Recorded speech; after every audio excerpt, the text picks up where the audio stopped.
The over-the-top commercialism of Christmas in Ireland means our festive markets just don't measure up to authentic European ones. So says travel expert and editor of Travel Extra, Eoghan Corry. Eoghan, what's the problem with our Christmas markets in Ireland?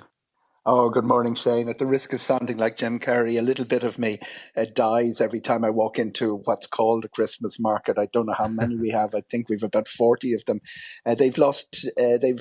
They're just another market, another extension of department store Christmas as we know it in this country.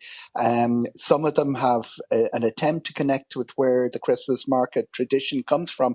And Christmas markets in Eastern and Central Europe, which is really where that strand came from, bear very little resemblance to what passes as a Christmas market. Why? How are they different? You have to go back to where it all came from. Every one of our Christmas traditions has a different origin, but the Christmas market one was really connected with the spice trail, bringing the cinnamon, the black pepper.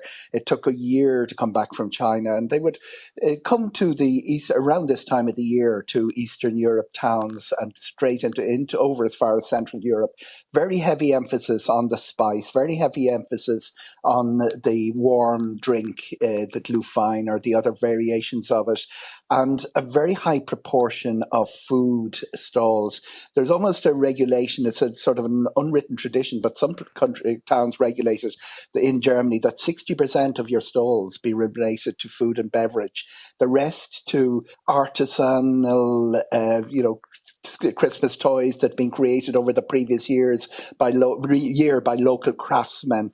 And it's a very, like a lot of Christmas traditions, it brings parents back to their childhood. And in Ireland, is it just too much tat? Is that the problem? A lot of stuff made in China, and a lot of people trying to just say, "Oh, Christmas, this is a chance to do what we do the rest of the year, make a few bob."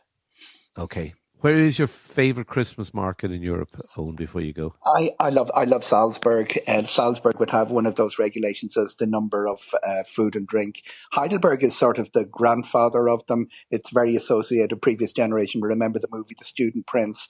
And there's a lovely one in Budapest in Vörösmarty Square where the buildings are turned into an advent calendar. They have bring out the band, the music, and they unveil a window every night. And it's really great fun. Okay, all right.